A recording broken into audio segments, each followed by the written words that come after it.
welcome each one of you to this afternoon's skills camp.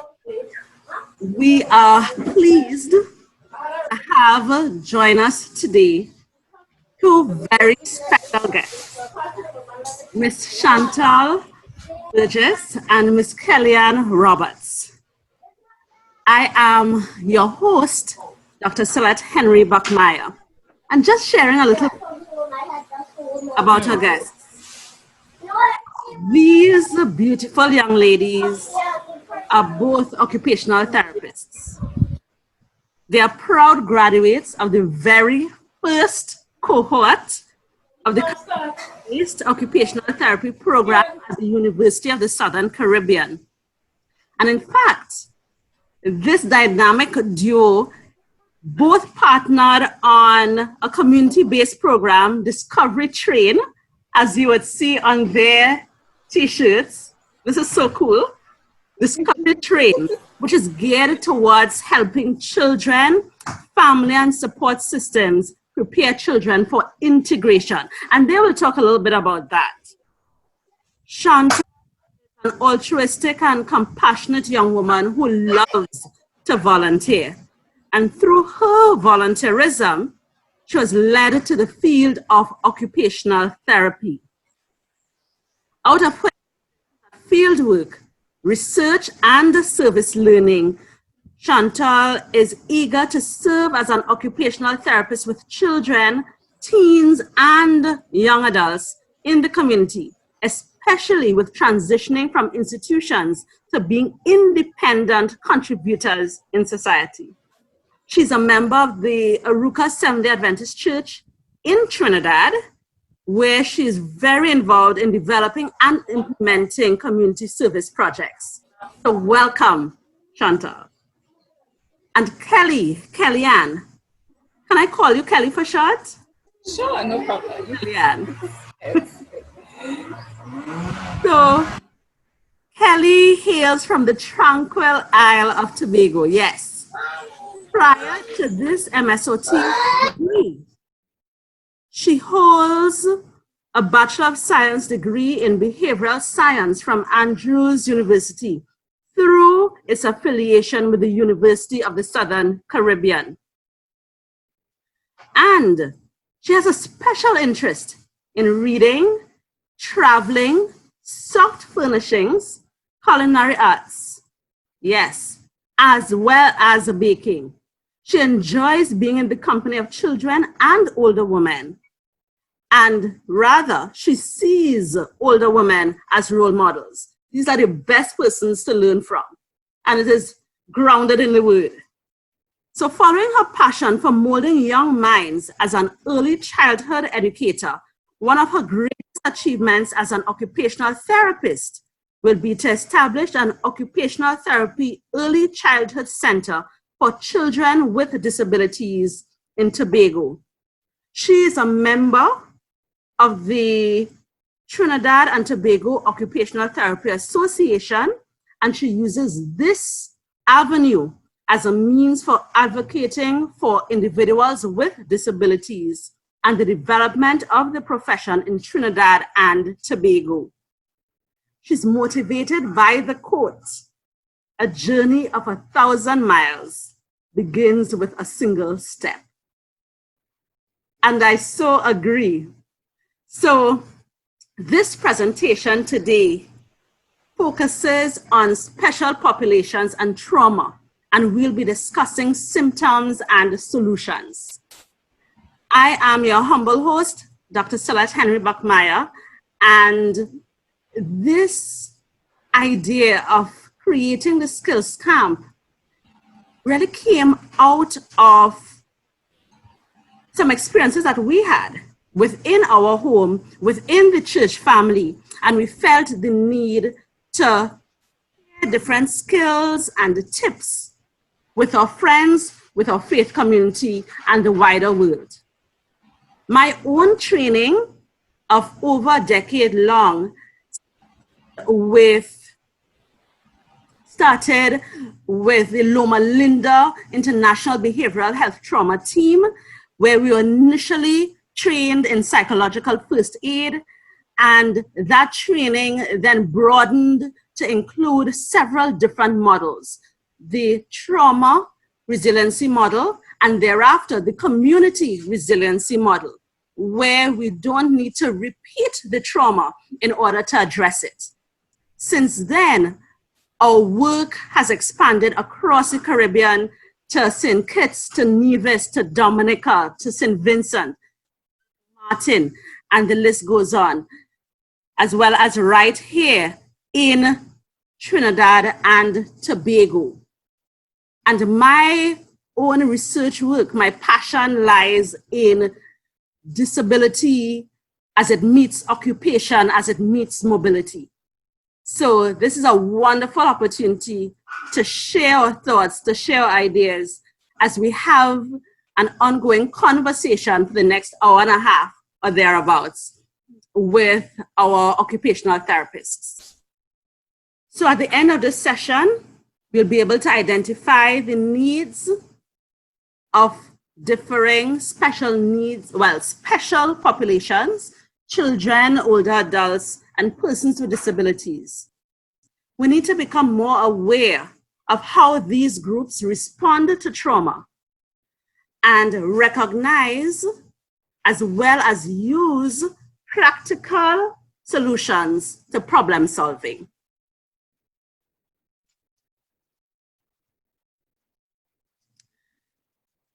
As you view this screen,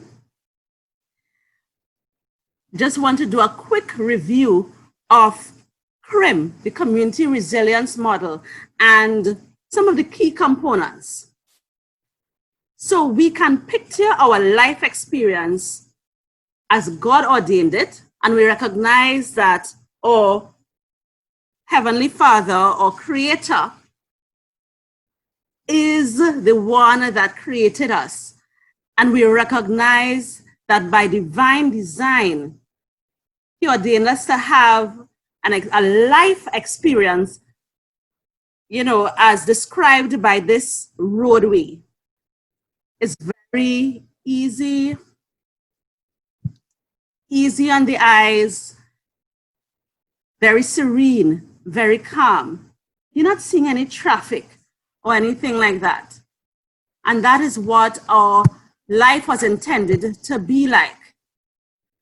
And the symbolic of our resilience zone, that state of well-being in our mind, in our body, in our spirit. And when we are in our resilience zone, we're better able to handle the stresses of life. So we may get annoyed, we may get angry, but we won't be bumped out of our zone.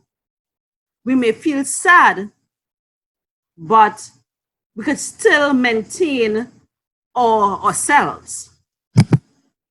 However, the world as we know it has been really crazy, and we are often bombarded by stressors. So as the stress factor strikes, we are often bumped out of our zones, our resilience zones, and we stuck out on high, where we become very edgy, we become irritable, we may experience anxiety and panic, or we may be bumped out on low. We may suddenly become depressed, we would feel isolated, and there's that sense of numbness. For our children, what happens is that, yes, they too can be bumped out of their resilience zone. And so for those of our children who may say, well, they're okay or they're fine, when something happens, such as this COVID-19, they may be bumped out on high and really get irritable with their friends, with their siblings, or bumped out on low and become really withdrawn and depressed. And so for recording purposes, what we do, I invite you to mute your mics, please. And so the aim of these sessions is to really deepen our resilience zone. So we'll have a higher tolerance for the wide range of stressors that we may often experience. And so now is an opportunity for us to join in. What is your favorite memory with your grandmother or your grandfather, with your great aunt or your great uncle? I remember, yes. So we have persons joining as we go along, and welcome.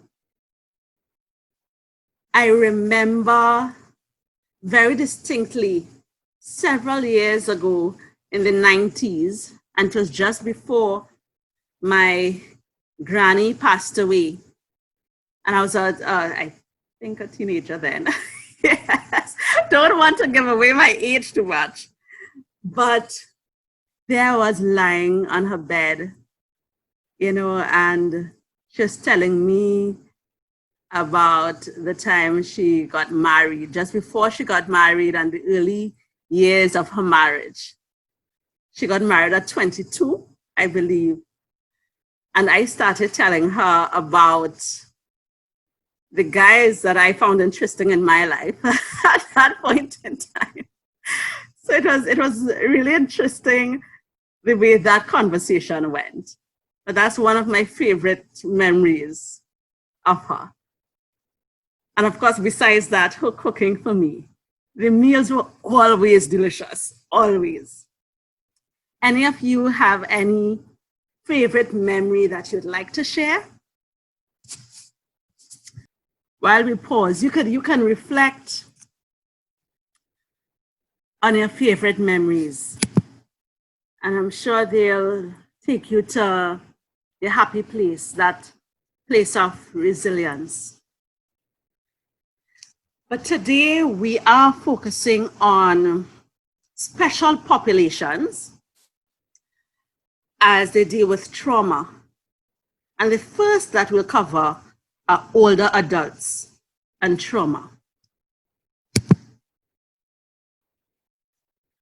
Now, for the sake of time today, and I consider this session part one, if you will, there are several factors that affect an older person's reaction to disasters.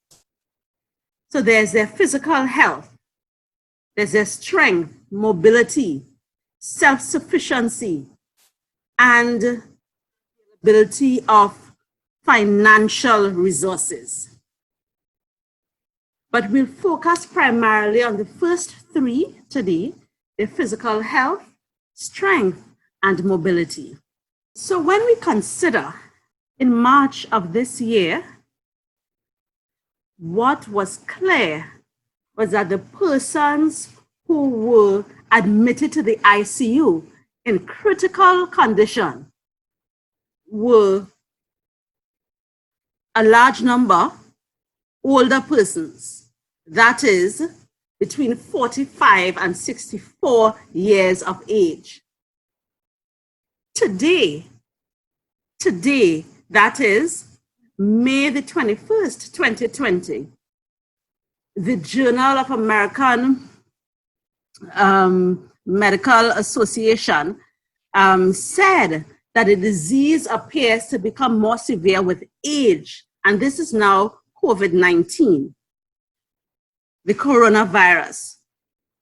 It becomes more severe with age, with a 30 to 79-year-old age range predominating the detected cases in Wuhan, where the outbreak began.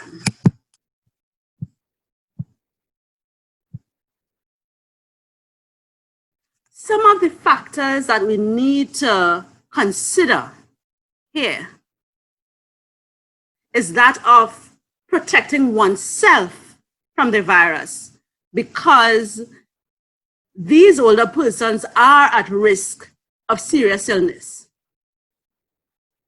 Now, we have to also consider that regular medical care or community services may be disrupted due to facility closures, due to reductions in services, as well as public transport closure, we need to factor in also the issue of feeling socially isolated.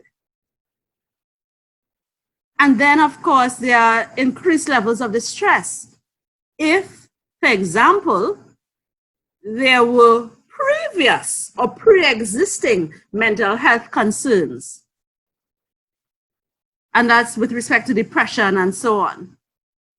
But we have in our presence two recently graduated occupational therapists, Chantal and Kellyanne.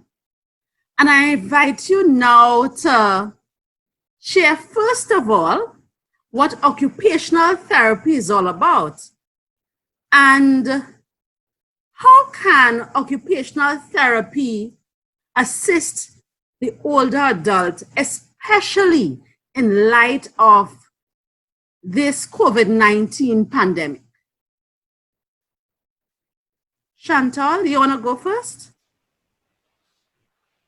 Hi.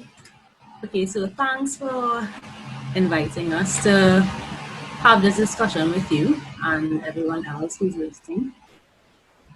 Now, occupational therapy, basically, the aim of occupational therapy is to enable individuals to do the things that they want or need to do in order to live a meaningful life.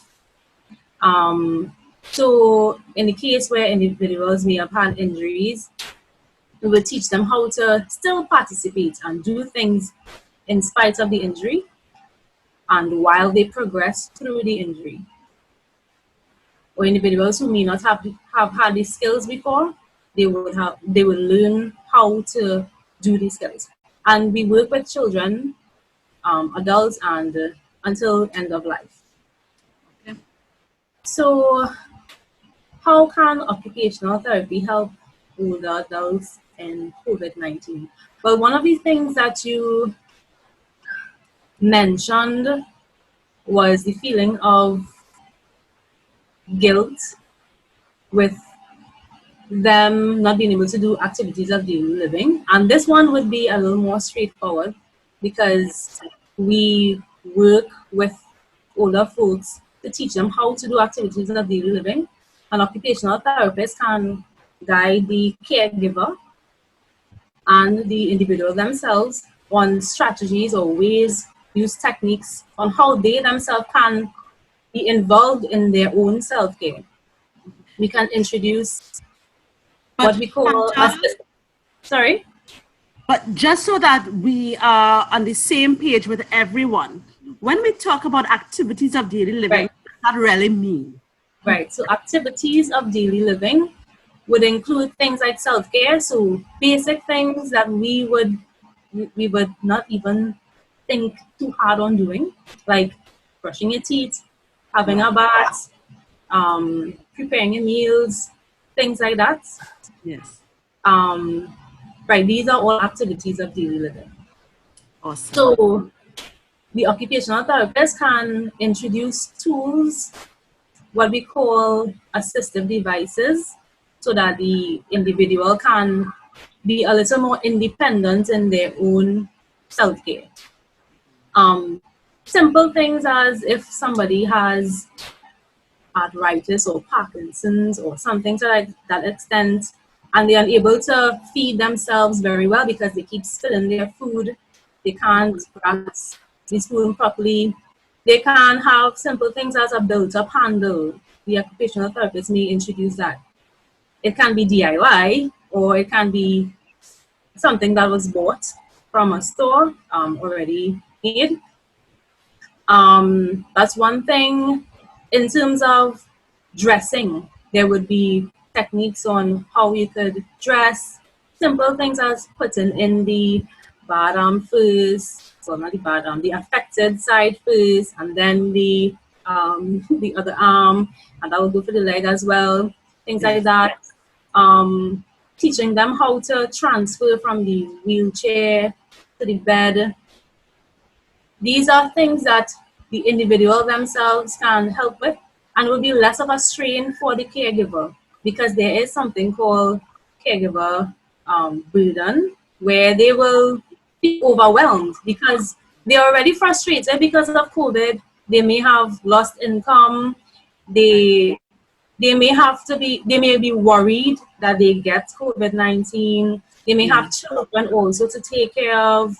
So all of these other factors would already cause additional stress. So if the individual can feel accomplished by contributing to their own self-care, that the caregiver don't have to stress too much about them, that will help the individual not feel as depressed. It will also um, encourage it will also leave more time for the caregiver and the individual to have more meaningful socialization outside of just self-care, because it might take a shorter time, or One. less, because there's less stress. They may feel they need to use the time for something more fun, so both of them could socialize in a different way and enjoy each other's company, right? And So that's and great seg to Kellyanne.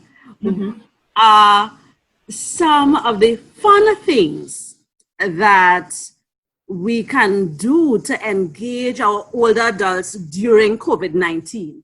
Yes, we're indoors, but how to make it enjoyable and not feel like they're being constrained and restrained. Yes. Hi, everyone. Good afternoon.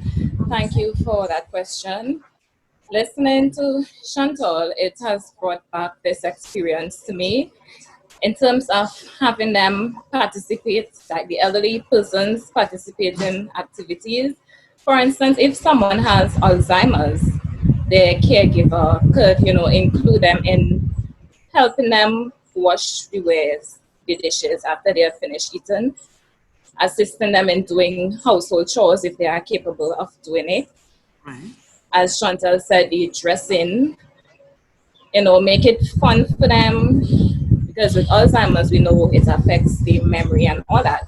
So, they could switch things up for them, games, some old time games, puzzles, and these kind of things, Yeah. and not just have them sit in a corner watching the television, because just even watching things on the TV now that is based on COVID, because every station you turn on, all they are mostly bringing is like COVID headlines. So instead of Yes. just having them sitting and looking at that, they may not even understand what's going on, but like looking at dead bodies being taken away and all these kind of things might, kind of break them down. They would want to know what is going on and all this kind of thing. Yes. So engaging them in kitchen chores, bring them in the kitchen to do things with them. If they're cooking, you know, have them assist in safely cutting up vegetables, safe things in the kitchen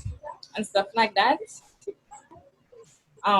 Craft ideas, as Chantal mentioned, DIY, to build up handles for utensils and all that. We have craft ideas they can DIY. If they have like grandchildren in the house, include grandchildren to get them active, take them outside for walks, play games and stuff like that. Because we have kids here, and although we don't have elderly folks here, we usually would go out in the evenings and we play games with the kids. So like everybody bonding together. So it's not like to have the elderly persons, as we would say, croak in a corner, but engage them in everything. Take them out to get the sunlight, the fresh air, the beach. We can't go to the beach, but take them for little walks and this kind of thing. We have like some fruits would be coming in now, like mangoes. If they are capable of eating the mangoes, take them to get mangoes and all these kind of things. Stuff like that. Okay, so here we're talking about maintaining that intergenerational engagement. So engaging the older adults, bringing in the children, but making the older adults feel useful and Yes. practice all that they would have been doing before. Yes? Yeah. Okay. And someone asked if they understood correctly if occupational therapy helps an individual to get back on their feet. And that is what occupational therapy is. Yes, enabling individuals to do what they want to do, what they like to do, what they need to do. So you mentioned meaningful. Yes, things must be meaningful to the individual. So the older folk, if they loved to sew, involve them in that in whatever way they can, or modify the activity. If they Yes. like to garden, go in the garden, they can that and modify that so that they could do it safely, things like that. Yes. So yeah, that is what occupational therapy is. And Okay. as Chantal mentioned, gardening, even if the elderly person cannot bend to till in the soil, we can have containers on the veranda wall, up to their Right. level that they can do little planting and stuff like that.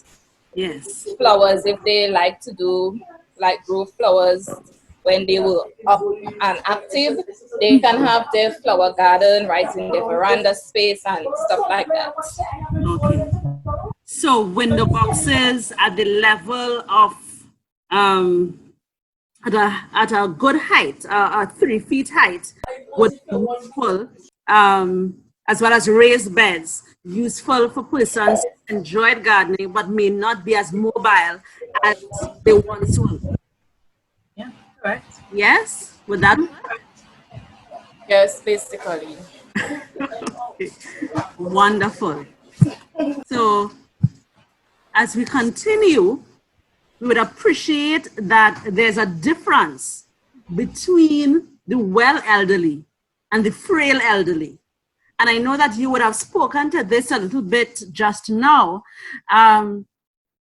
but just keeping in mind your main role in terms of also providing support to achieve the independent activities of daily living and what that would look like for persons or older adults who are well versus frail. And in fact, we also need, would you say that the level of financial resources that are available to our older adults make a difference here with maintaining and meeting their physical needs? So we have a comment or a question from the chat. Okay, so one of our attendees is saying that yes, being financially stable has an impact on your physical needs. As our sitting OTs or occupational therapists, what are your thoughts on that? Right. Must I have a lot of money to be able to continue to extend my health and to live healthily? Right. So well, in Trinidad, firstly, we are very privileged in comparison to many countries around the world to have so many avenues of support for our older citizens, right? So there are avenues where they can get medication free or subsidized. They'll be able to get a pension. These are different ways that they could get support, right? But I would say it is not too difficult for an older person once they have the right support, social support and encouragement to maintain a healthy lifestyle. What do we need to maintain a healthy lifestyle? We need to be physically active. We need to eat well. Well, we know the whole new stats: nutrition, exercise, water, sunshine, temperance, air, rest, and trust in God. That still applies. So nutrition, the older individual need to eat well, and there are sufficient avenues for that to happen. for the average older individual. But in terms of the physical activity, we know that safety could be a concern, and they may not feel as if they could exercise as they used to. But there are ways that the exercises or the activities could be modified, and we would say modify very often. That's just changing up the activity to make it simpler, and as you able to achieve the activity easily, you could scale it or grade it, as we would say, make it harder or easier to achieve. And there are many exercises that seniors could do sitting. You can use, Kelly and I were discussing before, you could use so many things around your house, food items as weights. Just going in the garden, as Kellyanne was talking about, doing gardening, that is a form of exercising. It's good for your body and your mind. You could exercise in garden. You can sit and do exercises, multiply all the exercises that you would see the young people doing in the gym and whatnot, paying all that money. You could do right in your home, right? Use tin cans, sit and do your curls on the chair. Do your leg raises as if you're marching, sitting while you're sitting. You can use and just playing with the children also would be exercise for the older person as well. Once they keep active, that's the main thing, keeping active. So it is not necessary to have a whole lot of money to be healthy. Many times, something just came to mind. Many times we would see on television or on the internet, those poorer countries, there are lots of older people moving around, very strong. They don't have a whole lot of money, but they're real strong. They're able to tote real heavy buckets and this and that. But they're old, they don't have money, but they're able, they're strong, they're healthy. So it is not necessary. And we need to, just be creative and think outside the box. And just be active, just keep going, and that will really make a difference. Okay, wonderful. Thank you so much. And so we have a question, comment. Okay, so the question is, what about babysitting? I know that children sometimes give trouble, but it does help in keeping them active, keeping them active. Indeed, indeed. Yes, of course. And it'll also help the child to be more appreciative of love food too. So it is helpful. Wonderful. Wonderful. And so, welcome. Yes, indeed. And so we appreciate that older adults, especially frail older adults, they tend to be over age of 75 years, but they're not necessarily bound to that time, to that age and age range. But they experience multiple compounding chronic health conditions, which can be life-threatening if not well managed. And therefore, they may need assistance with decision-making because they're more liable to experience depression due to reduced health status, experiencing pain, experiencing discomfort, reduced social engagement, and so on. And that is something that we need to consider as we engage with our community members. Now, we're not necessarily limited to just COVID-19 as a result, as a cause of trauma. Trauma can include just falling, just having one of your close friends pass away. It can include not getting your pension on time because of what you want to do with your pension check. And so there are other things as well, such as if the rain falls too heavily. And because, let's say, because of the limited income, especially as a pensioner, when you now living on a fixed income, you may experience a challenge in upkeep of your home. So with some rain coming, falling, you have some extra water in your house. So how do we deal with that? So we need to consider there's increased anxiety. And so that's something that can be experienced across the board. There may be concerns for one's safety, fears about being overlooked when resources are limited.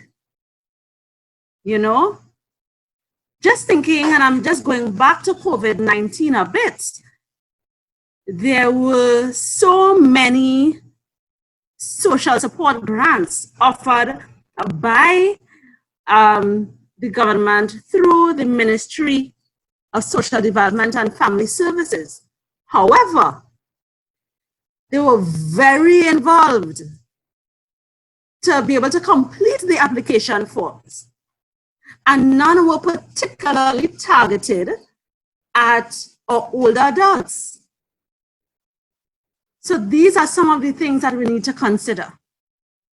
What about those who experience non-finite losses? So yes, those individuals who would have experienced restrictions being placed on their everyday activities, the activities of daily living. What about those who experienced increased isolation and reduced self-care? And Chantal, you spoke to that a little bit earlier. One of the things that came to mind, especially with older adults, and frail older adults in particular, is the need to reestablish medication regimens as soon as is possible if that is disrupted. So for those who may not necessarily have had a physical challenge themselves, but they would have depended on other loved ones, you know, to go to get medication from the pharmacy, and that transport and that support may have been disrupted. That's something that we need to pay special attention to. We spoke to the issue of depression. Are there, you also mentioned, Chantal and Keldian, the need for that intergenerational interaction. Do you have any specific tips that speak to addressing depression within older adults? Any strategies that we can think about? And I remember, I recall you spoke about, is it you, Kellyanne, that spoke about playing music. Yeah. I know on Sundays, when we still had a record player, those LPs, every Sunday morning, my father would put it on and we would dance to the music. Yeah, we did it too, but like Sunday evenings, and Okay. my grandpa, my granny, all of us would have been, you know, dancing, getting ready to the music and all that. Because where I grew up with my grandparents, they Okay. liked music. So, you know, all that was a part of the de-stressing to face the work week. So Right. music, even me, a young person, music, I take music seriously to help if I'm feeling depressed or anything. And why I spoke earlier about Alzheimer's is because there are persons I know with Alzheimer's, and you know, these are some of the strategies that I use with my giving my input, you know, to help them and stuff like that. So one of the persons I know, she really likes music. So when I go by her, we play music, we dance. When we had like our field work, we had elderly persons too.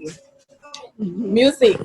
I remember having to do one of my fieldwork sessions with an elderly woman, and I used music as one of my activities, and she really liked it and Yes. all that. So music is a great healer for someone with depression, especially Wonderful.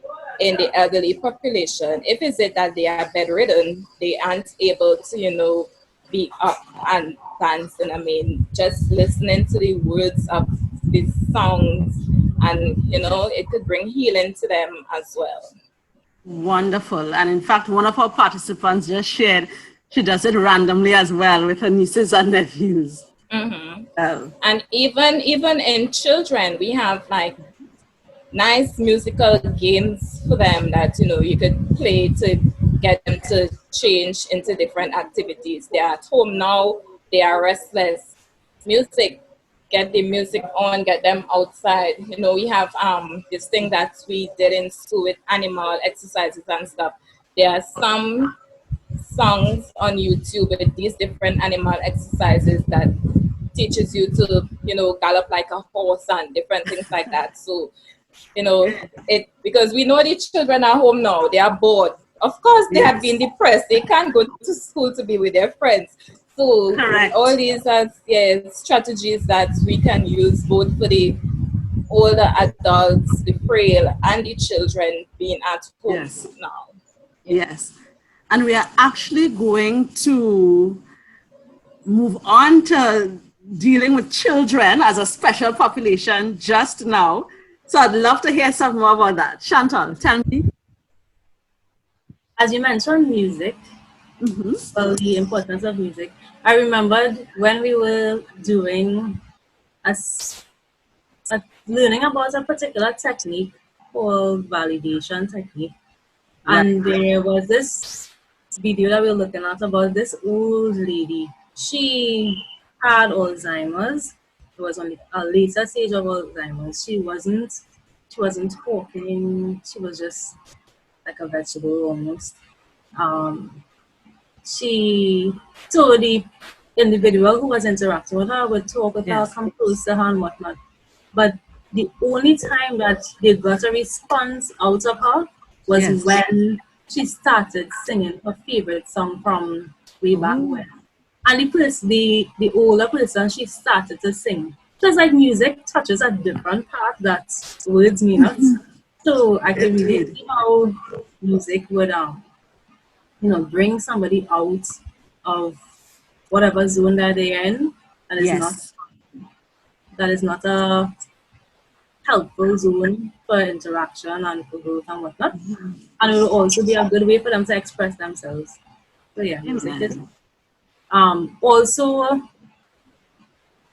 providing as many avenues for them to express themselves, if Yes. it is in art even, or if it's just talking. Let them just talk about anything. Give them a chance to talk. Be there to hear them. I don't think we listen out to older folks as much as we should. We might say older people like to just talk, talk, talk, talk, but yeah, because they're lonely, they want someone to talk with. They want to be heard. So it's important to be available to, um, Yes. to them. Yes. Well, And I think, oh, sorry, not go ahead. only that they are, oh, and just to jump in on what Chantal just said, it's not that they are lonely alone. Remember, some of these elderly persons were very active in their, as I would Yes. say, young time, for want of a better word, when they were, active, going to work, doing everything to keep them up and about. But now they are just there, they can't do anything for themselves. So, of course, things like that would kind of have them in this Yeah. particular way. Okay, so one of our participants says that her grandfather used to listen to a lot of Michael Bolton. Not much of it, but it's really just a way that he was expressing himself. Indeed. Indeed. And just as you're speaking to these issues of validation, we need to remember that there are times when we are grieving, just grieving the loss of being outside, grieving the loss of companionship. For those who are a part of a faith community, even part of your work environment, and you feel at home there, just being able to go to the gym and you have your fellow folks who would be there exercising, just grieving the loss of engagement with those persons. We still need to grieve. And so what you shared on many different levels would address these issues, and not just limited to engaging older adults. And so one final word on older adults: they tend to provide the vital source of emotional support to their families. And as we support our seniors, that support will redound right back to us. Well, let's transition now to children. How do we address children and trauma? While you would have alluded to engaging children with the older adults in an intergenerational process, we want to zero in a little more on them now. Now, so far it seems that children are less at risk of suffering most noticeable symptoms of COVID-19. However, in the recent past, a multi-system inflammatory syndrome in children has been associated with this novel coronavirus. And in fact, for individuals younger than 21, they seem to have now their own set of symptoms that may or may not include the telltale respiratory symptoms of COVID-19, such as the cough or shortness of breath. Now, one of my own students in the classroom, she needed some time out to support her child because she saw what resembled Kawasaki disease. And it is a rare childhood condition that causes inflammation of the blood vessels that can lead to heart damage. What they're saying now is that they're recognizing that Kawasaki disease seems to be associated with COVID-19. And so what doctors telling parents to look out for now? Now, mind you, these are not at all mild symptoms. So you will see it, you will observe it. And so we need to pay special attention to these conditions. So there's fever, of course, prolonged for more than a couple of days. There are gastrointestinal symptoms. So you're getting that tummy ache. They may or may not be able to bear it, but they will definitely, your children will definitely let you know that their tummy is hurting. You may also notice skin rashes. Now, other symptoms may show up. These include what seems like an unusually red or strawberry-like tongue, swollen red eyes, swollen hands and feet, swollen lymph nodes, and red cracked lips. So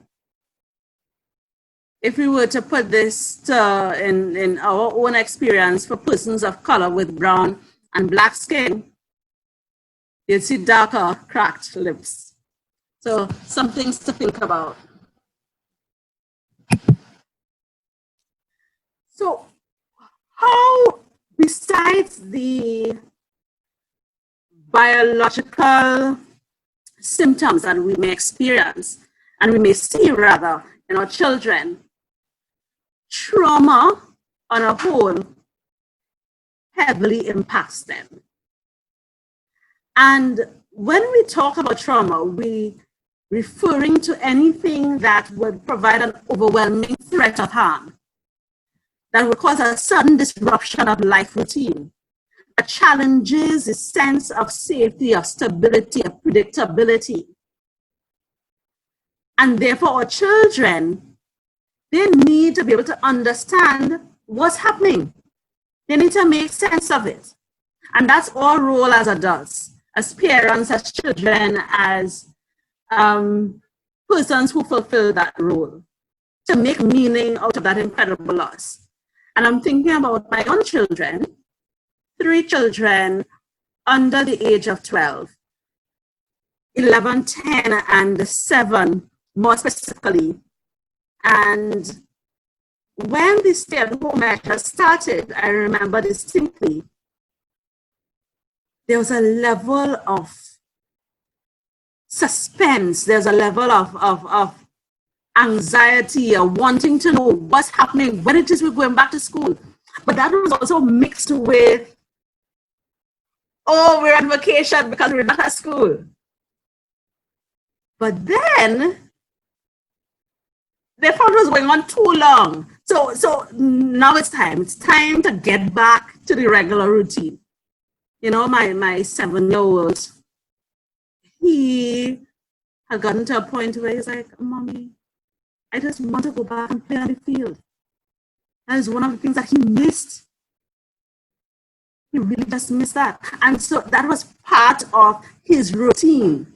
And so how do we address that for our nieces or nephews, you know, or the neighborhood children, if we don't have our own children, to support them? And here's where the parent must play a critical role as primary caregiver. So it's to appreciate that, yes, both for the parent and the grandparent, the child relies on them as a secure base. So whatever state you are in as an adult, that is what will be passed on to the child. Your ability to cope informs their ability to cope.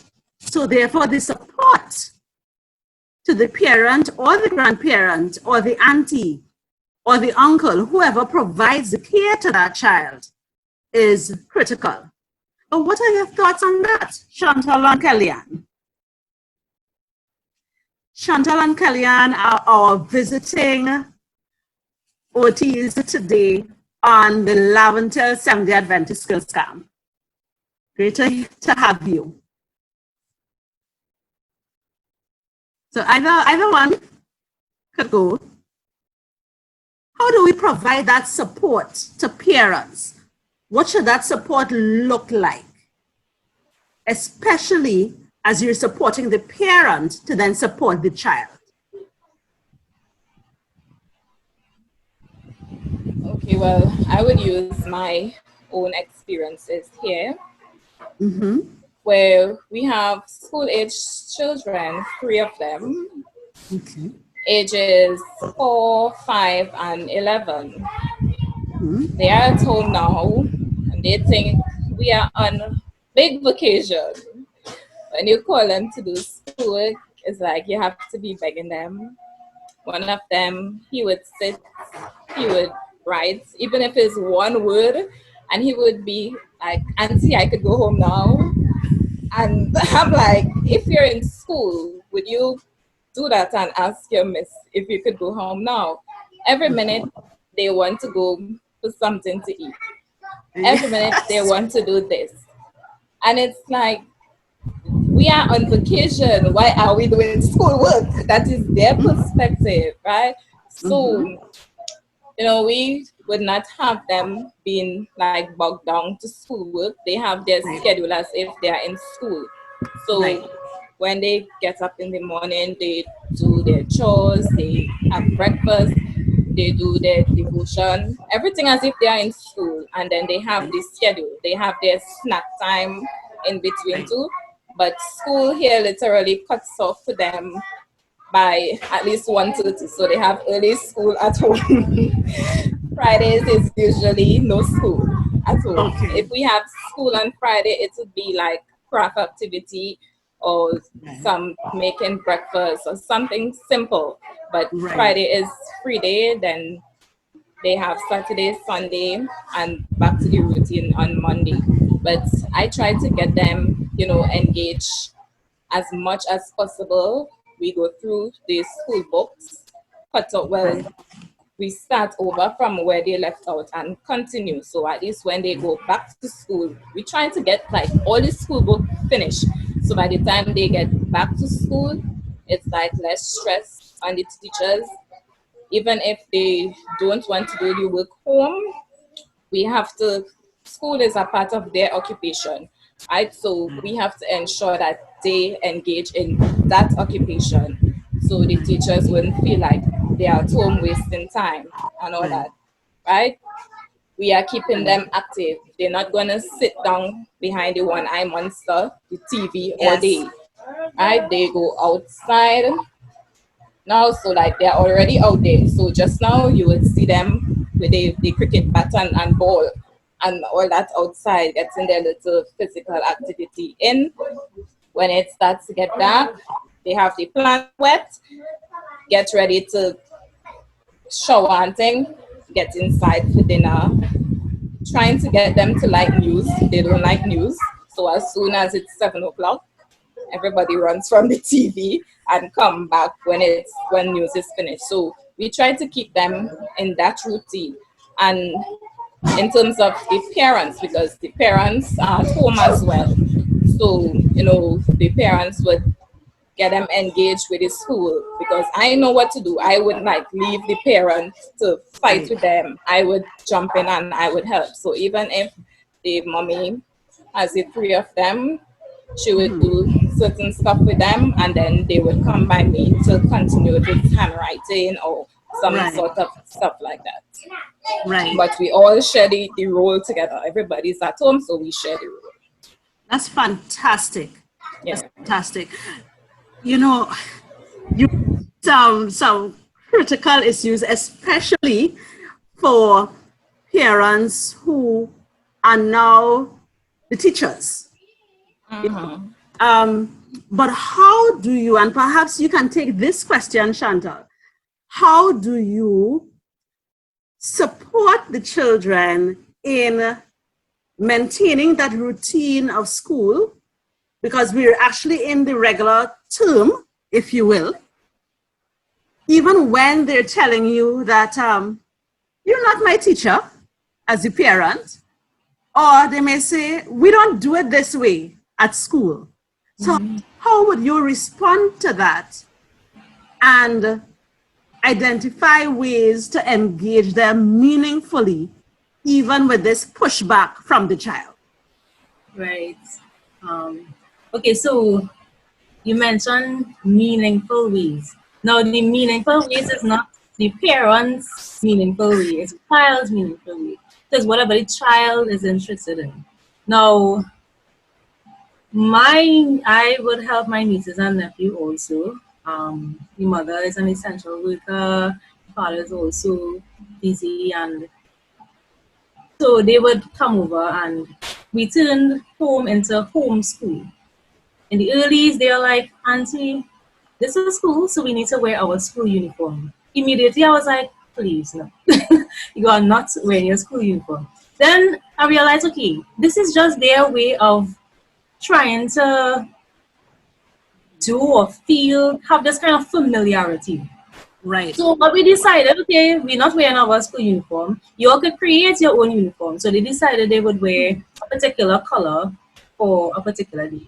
So that's their way of being consistent, and that is their feeling of familiarity. So allow them to do things that they have done before.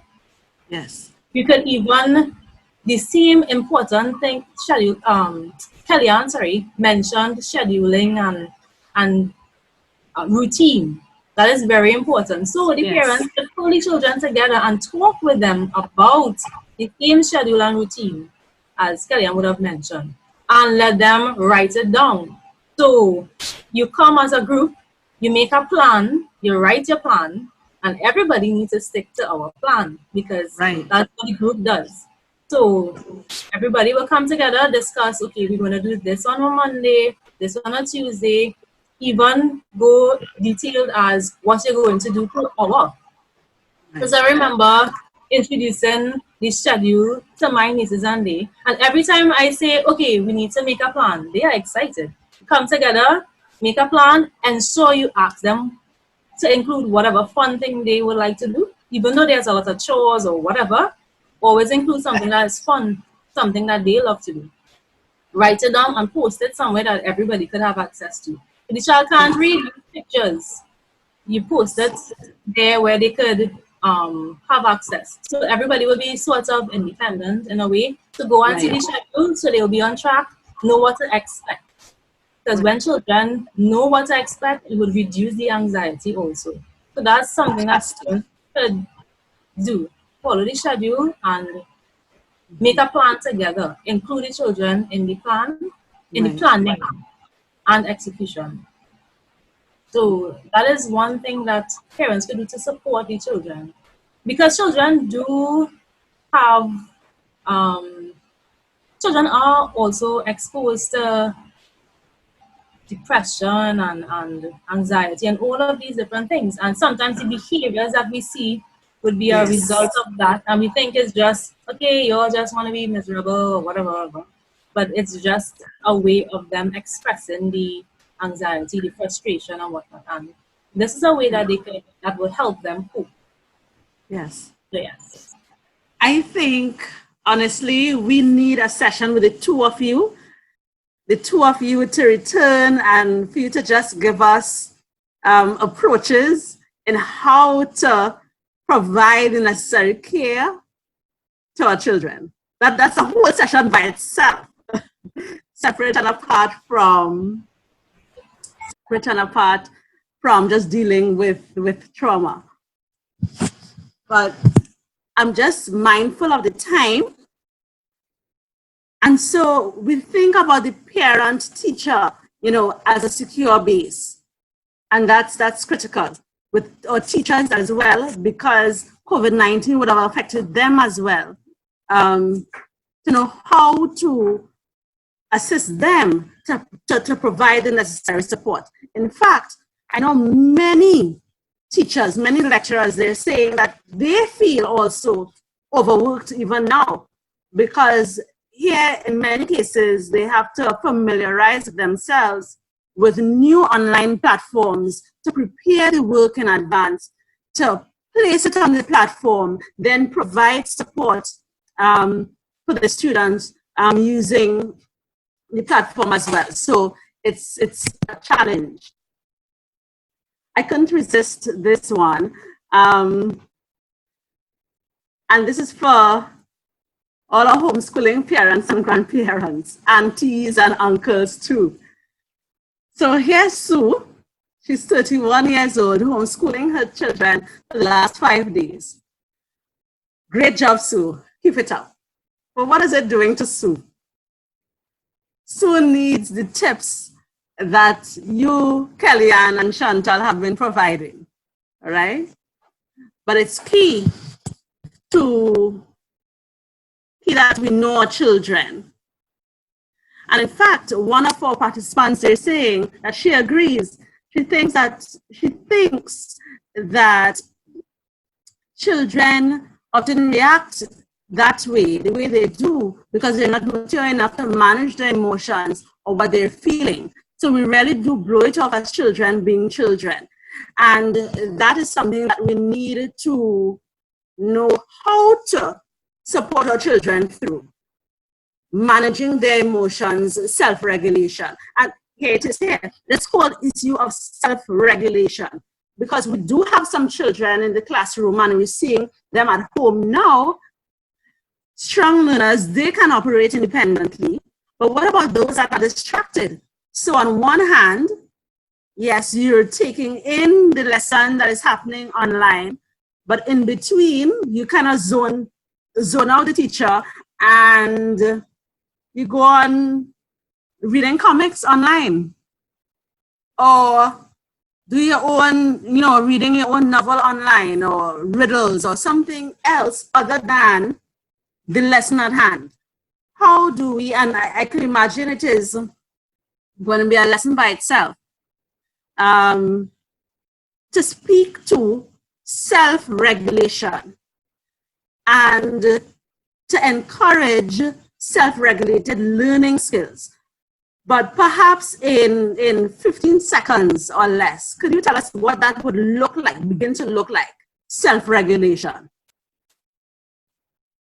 Who would like to take that one?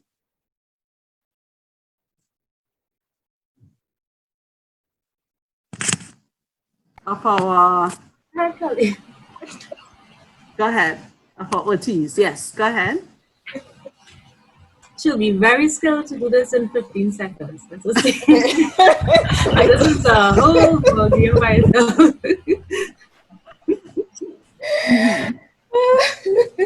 No pressure.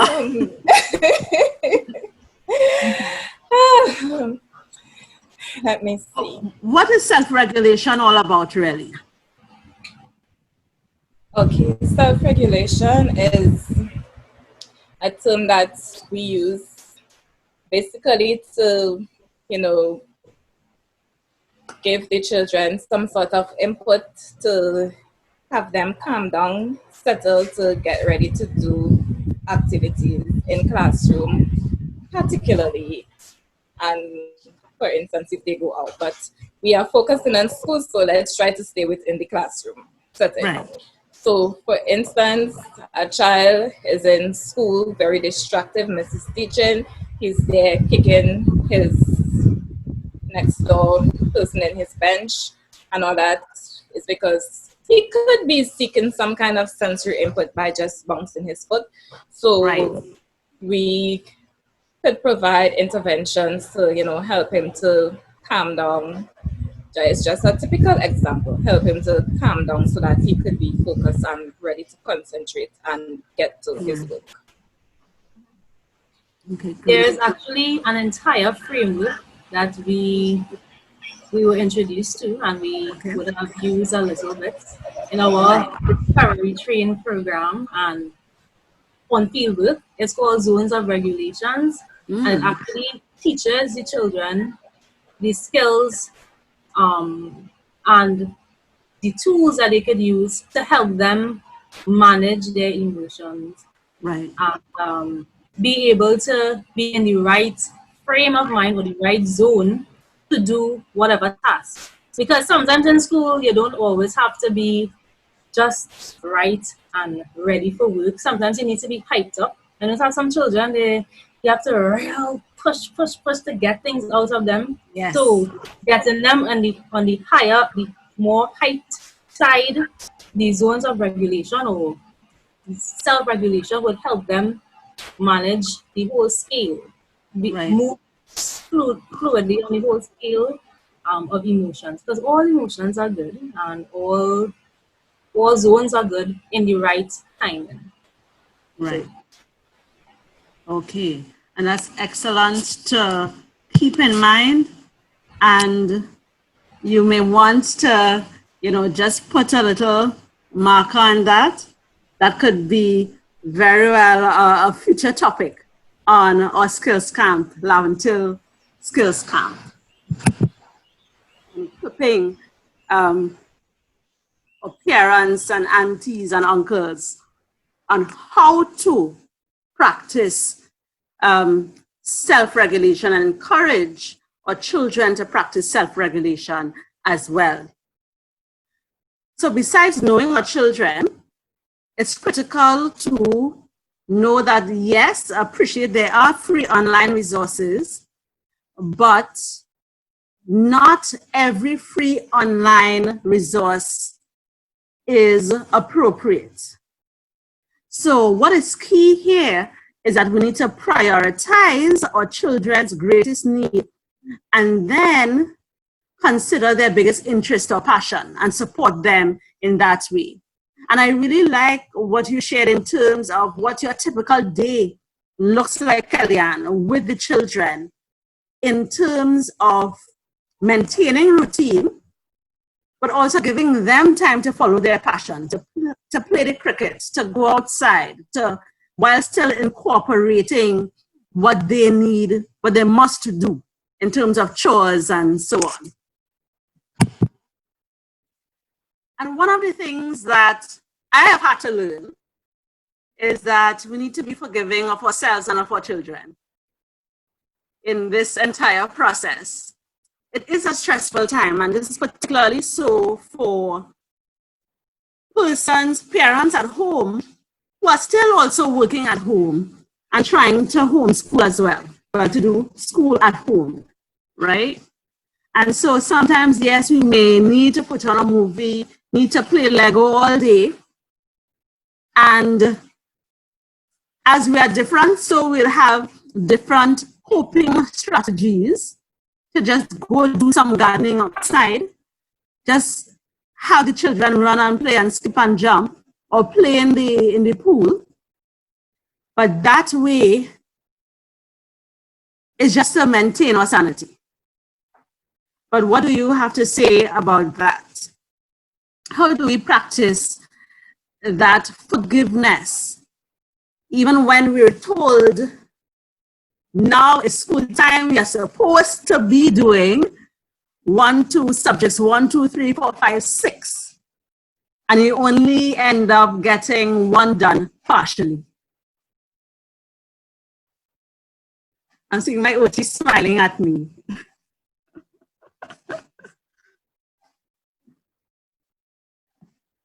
How do we practice that forgiveness?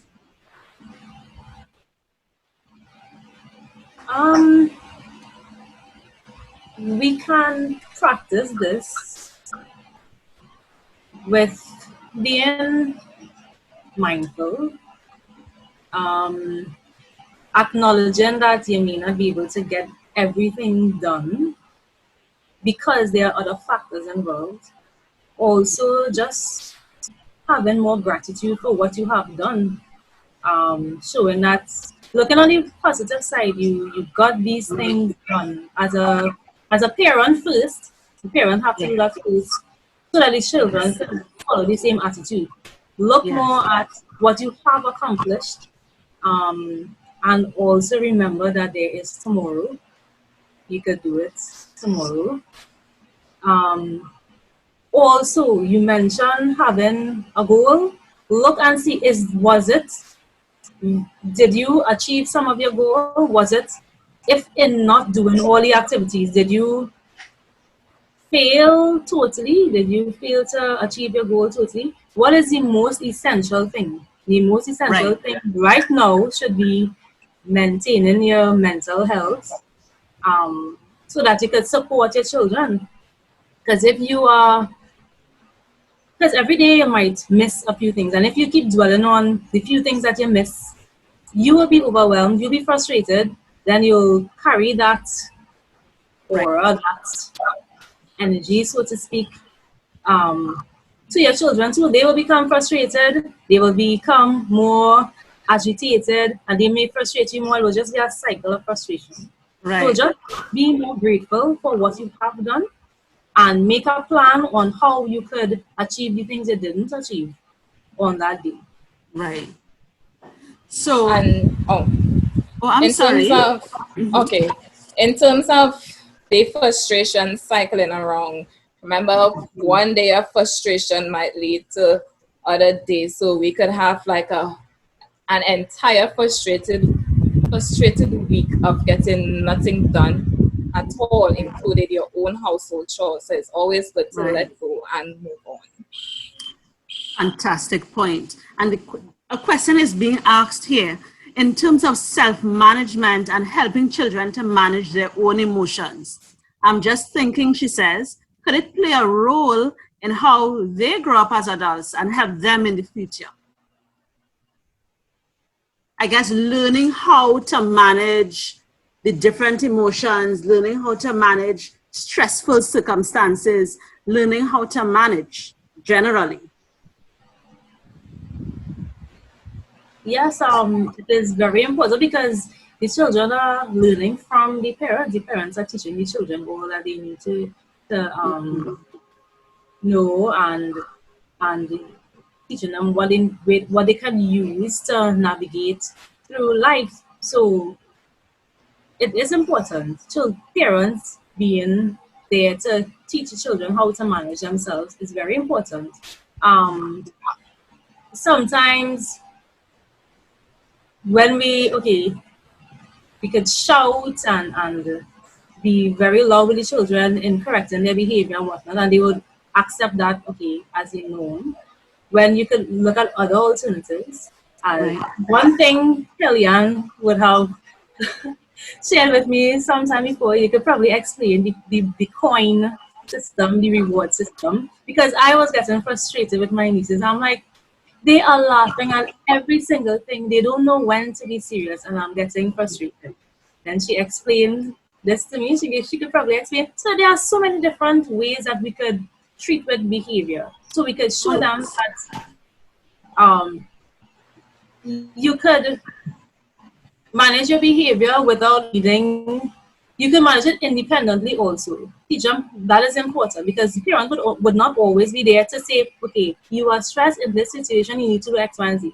Teach them how to Right. independently manage. And that Right. is what zones of regulation that we mentioned before does. But there are so many other ways to, teach them, but it is important to teach them. And it will affect them later on. The aggressive people in society and whatnot they didn't just so happen to be aggressive. It's a pattern of however they were groomed from before in their Right. early childhood, they will carry on. And Right. the Bible talks about teaching the children, and we understand that by age 7, many of your many of your ways are set.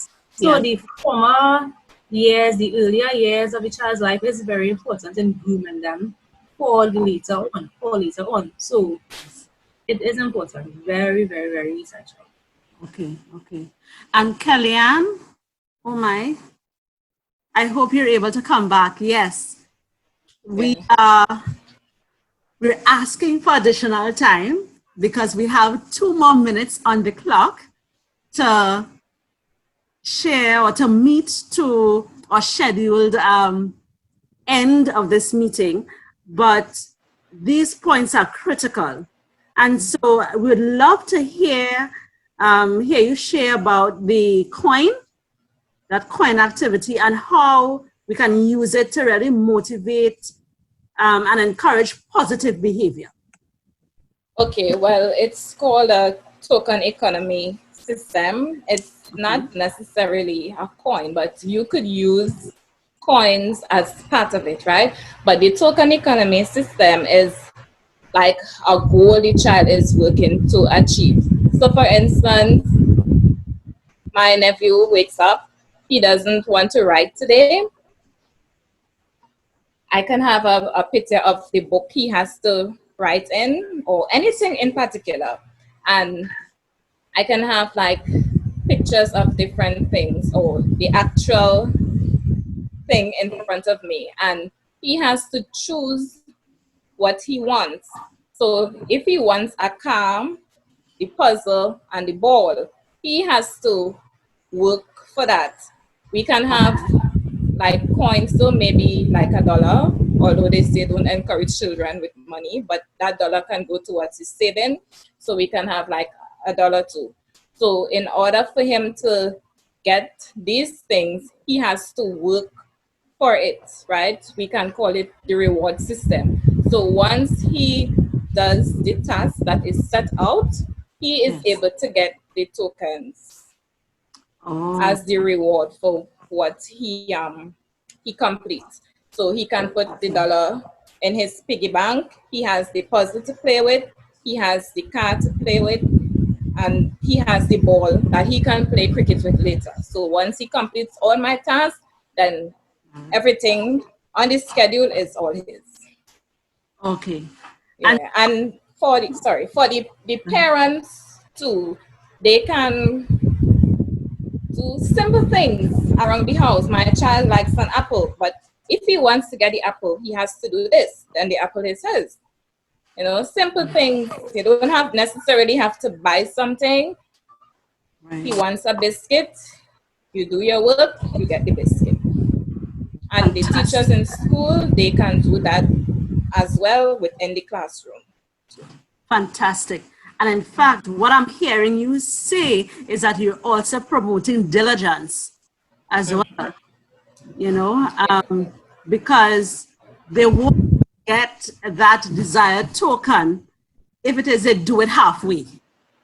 But they Exactly. complete it, complete it well, then they receive that incentive.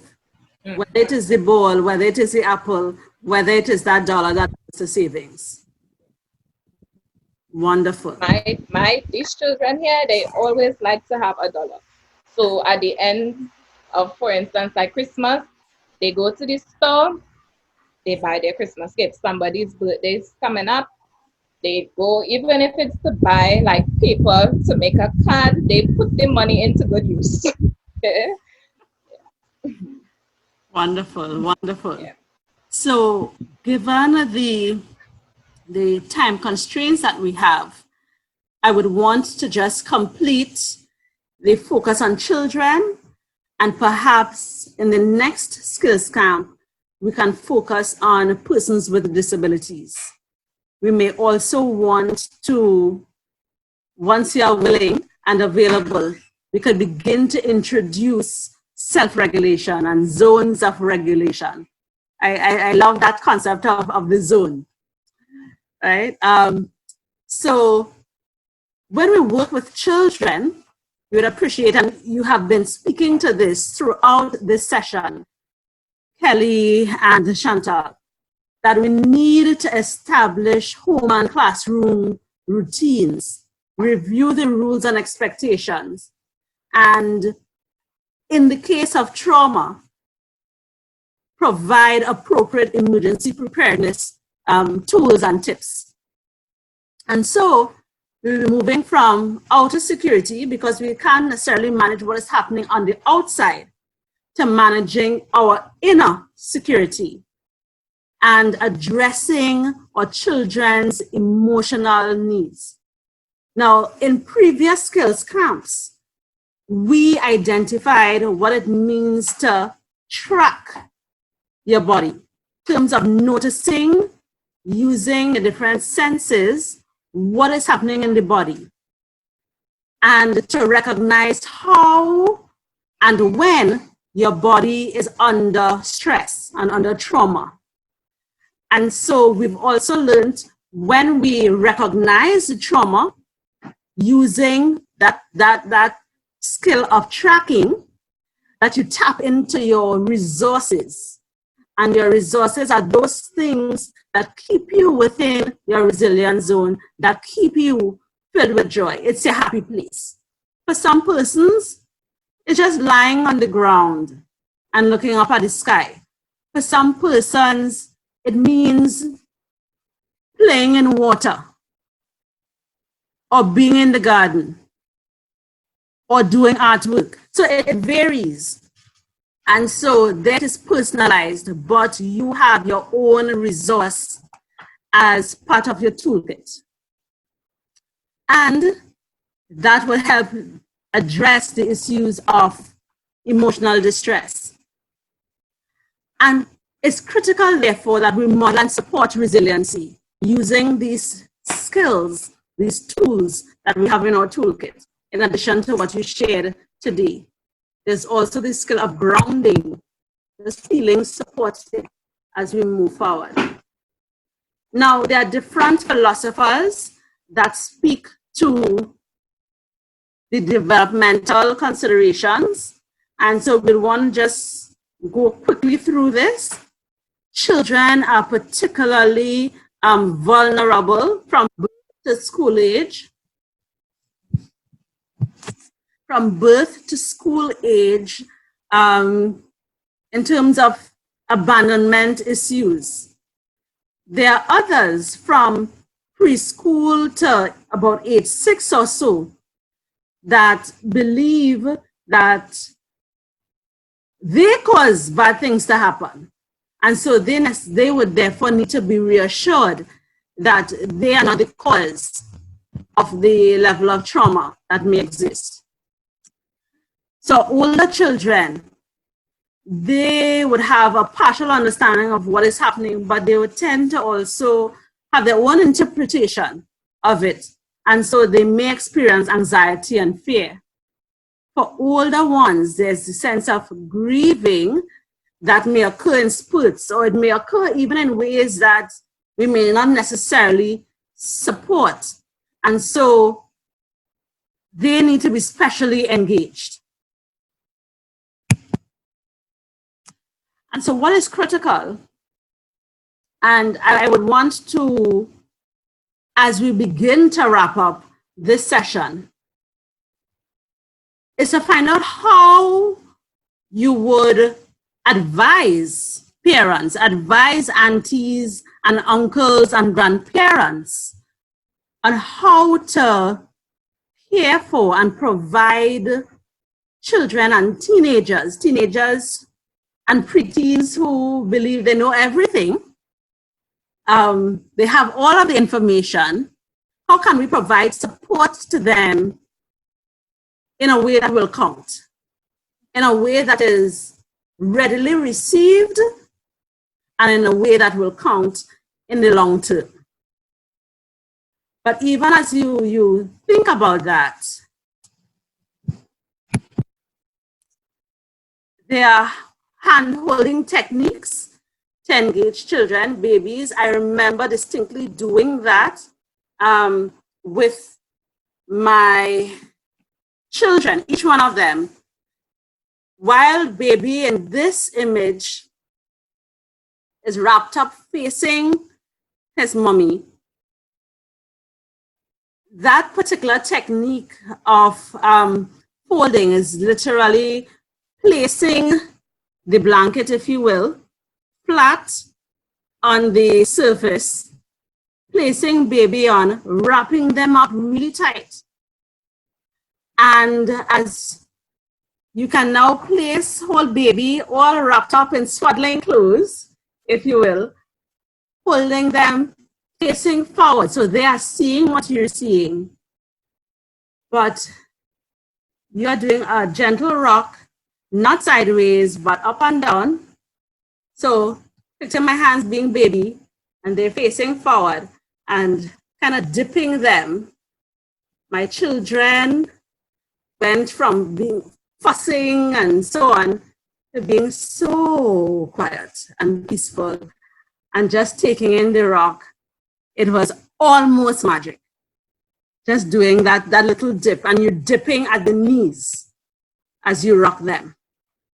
So it's a vertical rock and not a sideways rock, you know. We speak here about the 5 C's: being cool, being calm, being collected, being caring, and the parents being cared for.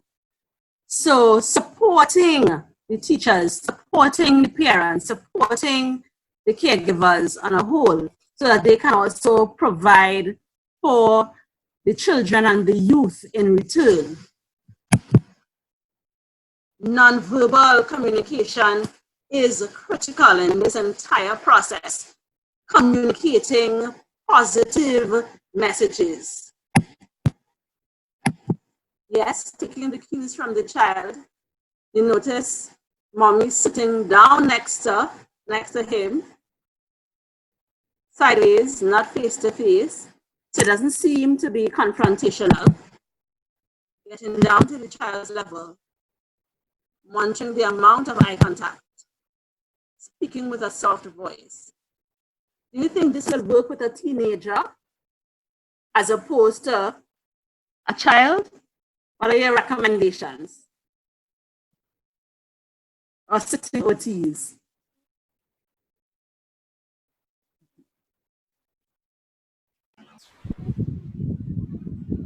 We're talking about this particular form of communication. So whether it is this particular type or any other strategy that will work for the preteen and the teenager. Right. Yeah. One thing that came to mind is that teenagers, they they enjoy each other's company a lot. So if it's possible to have a way for them to engage, you engaging a group of them, they can like a support group where the teenagers will come together and they have that rapport together, you with them, or you manage the discussion in somewhat, that might also help because they really um, they learn a lot from each other, and they adapt quickly to what each other would say.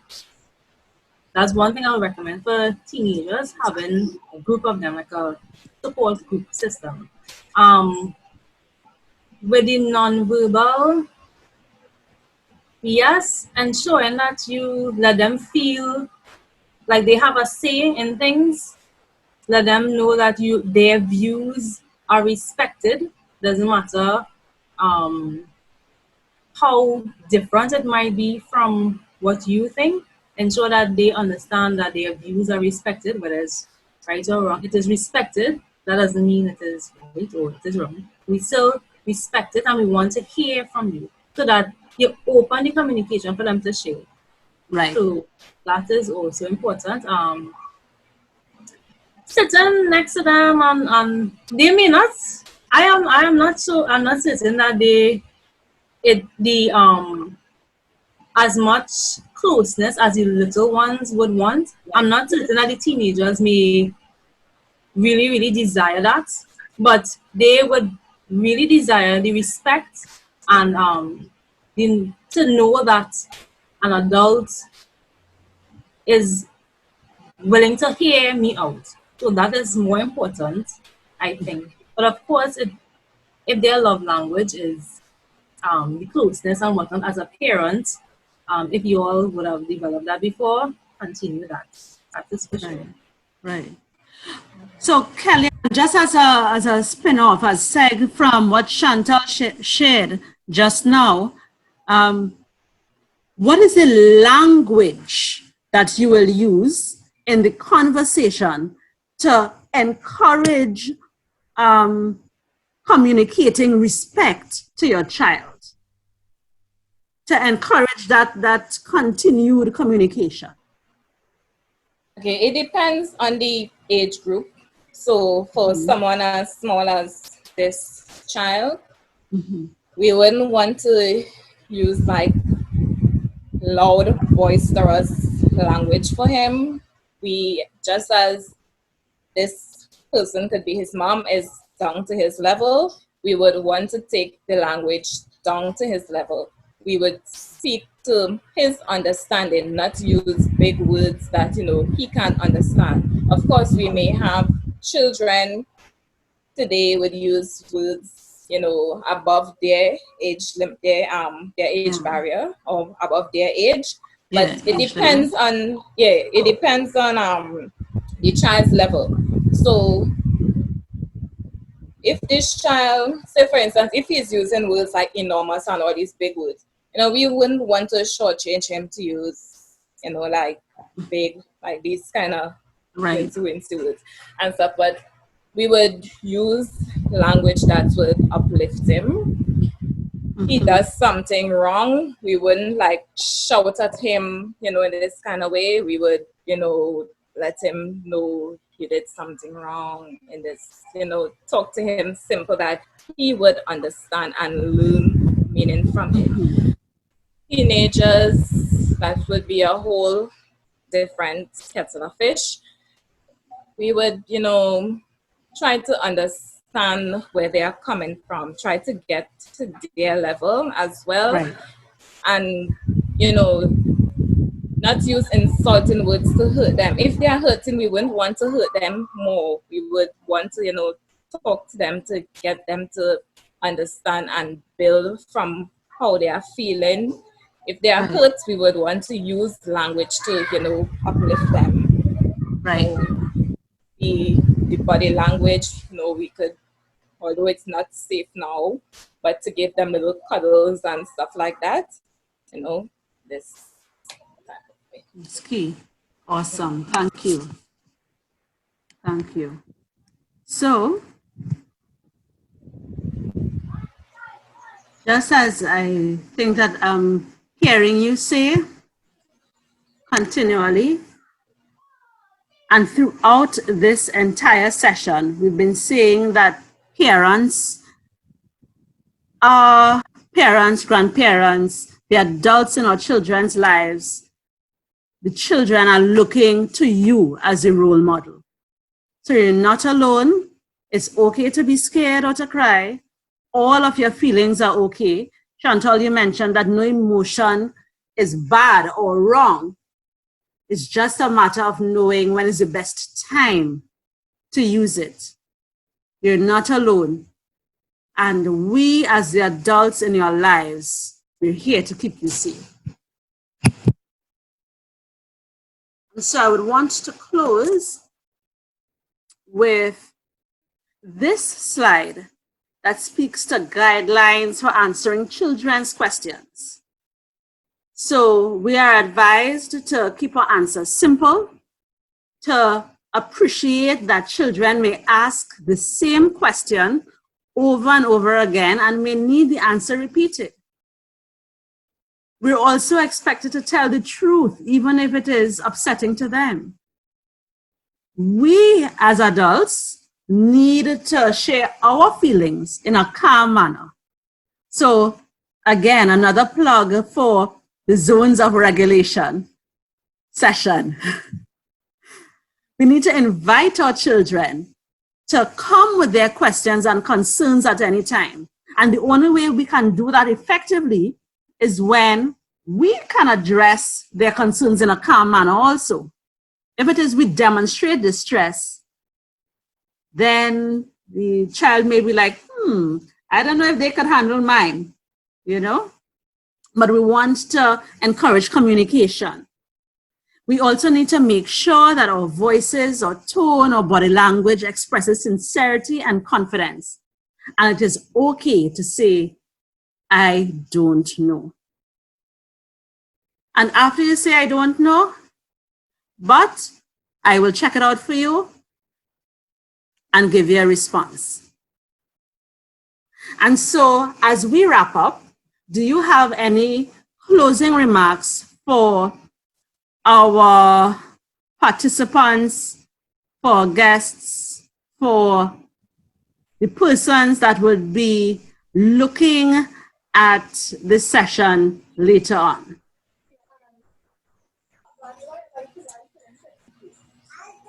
I would want to say, in terms of all that we are facing now, is to give reassurance, right? Nothing is too hard for God to do. Everything would soon come to pass. COVID would be no more very soon. Everything, we would have healing. I guess it's just like a purging of the world now. So we would have healing. So it's just the whole strain, adhere to the rules of the government, Yes. Practice safety, encourage the children to practice safety, social distancing, most of all, stay active, and get outside and play in your yard, not in the public space, but get outside and play. If you aren't able to do that, my favorite thing, as I've said before, let music be your food. Thank you. Okay, thank you. And Chantal, your closing words, even as you include a tip or two for older adults. I would join with Kellyanne in encouraging everybody. Stay faithful to God. Also, stay active. Stay active, take care of yourself, and also try to do good for others. There's always something that you could do for somebody else. It will also help you, your mental health and your physical health. For older persons, you yourself or caregivers ensure that you put safety on the front burner. Safety is very important. And you mentioned falls before, and falls could be very, very detrimental. So really put safety as a high priority for the older persons, but always try to be as active as you can. And as I said before, try to do good for somebody else. So yes, and God bless everybody. Amen. Amen. And so, as we close this session of the Untitled Seventh-day Adventist Skills Camp, we focused on two of the three special populations today, that is older adults as well as children, and how they deal with trauma. And the takeaway for today is remain active, remain helpful and supportive of others while doing good. There are so many ways that we can continue to demonstrate support and ultimately deepen our own resilience zones. And so I leave Proverbs chapter 17, verse 22 with us. A cheerful heart is good medicine, but a crushed spirit dries up the bones. Let's maintain a cheerful heart and do all those things that bring joy. Let's just bow our heads for prayer. Oh, dear Heavenly Father, I thank you and I praise you for who you are, your greatest resource. And it is you that provides the maximum joy. Thank you for being our friend. Thank you for this session and for the persons that are present, or two guest speakers, guest presenters, as well as the various participants. Continue to abide with each one of us as you keep us in our arms, in your arms, safe and sound. Until next time. Thank you, Lord, for all that you will continue to do for us and through us until we meet together again in this forum. In Jesus' name, amen.